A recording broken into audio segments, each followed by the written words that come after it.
Now, what else do we need to do?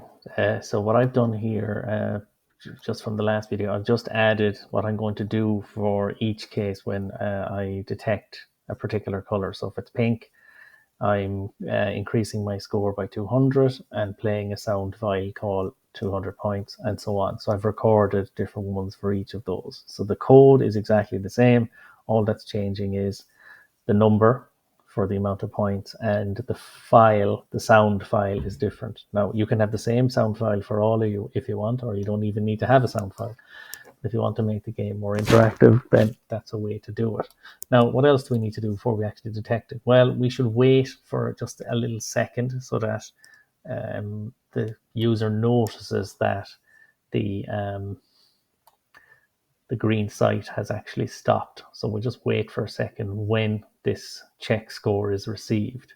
What else do we need to do? Well, we've got two variables. We've got a score and we've got a shots left.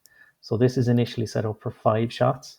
So when you get a check score, it means that the user has fired an arrow. Okay, so we're going to reduce that number by 1. So if I go to variables and say change score by 1, but instead of saying score, I'm going to say change shots left by -1, which is basically subtracting 1 from whatever the current value is.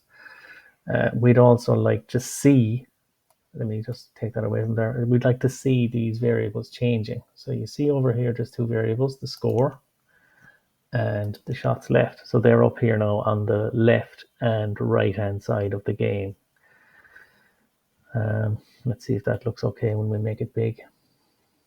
Yeah, okay, and we might move them down. Our image is a bit small there, so we'll fix that in a minute, but it's fine for now. So, so we want to reduce that by 1. So then we'll wait for 1 second and we'll detect, have we actually scored? And the final thing we'll do is we need to check, well, is there any arrows left? Because if there's no arrows left after going through this once, we should finish up. The game should be over, right? So after doing this, we should do a check with another conditional. So at the end down here, we want to say if, so I want to look at operators. So if the variable called shots left, so if shots left is equal to 0 now, then I should end the game because I don't have any more arrows left. Okay, actually I'm going to do so. However, if the game is not over, I want to generate another arrow. So I'll take that code and I'll use this one instead of that one because that's only a 1 condition. Whereas here I've got if there's no arrows left, end the game, else fire another arrow or provide another arrow to the player. Okay, so that's what I want to do down here.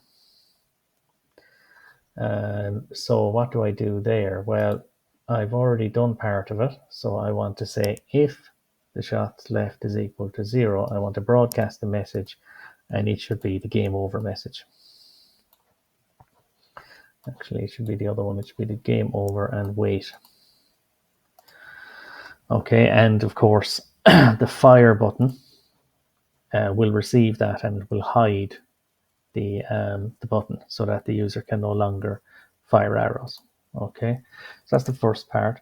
But if there are no arrows left, if there are arrows left, then I want to get it moving again. I want it to keep moving around once more. So to do that, I'm going to broadcast another message which we haven't used yet, called new arrow. Okay, so new arrow and wait. So where's that going to be handled? Well, that's going to be handled here because what's happening here at the moment is I've got a forever loop that glides the site all the way around the screen. Every quarter of a second, it's moving to a new random position. So I'm going to take that out of there now. And I'm going to say when I receive a new arrow, just do that.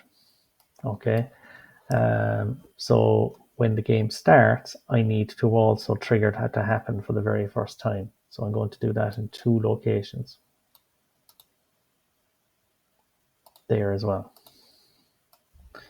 Okay, so when I come into the game for the first time, I'll set my scores. I'll initialize my score to 0. I'll initialize my shots left to 5. Then I'll say, right, new arrow, please.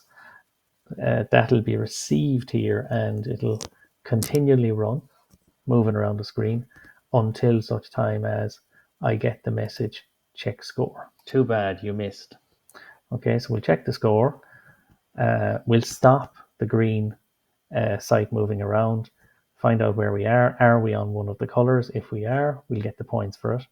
And then we need to restart the game or, trigger it to go again.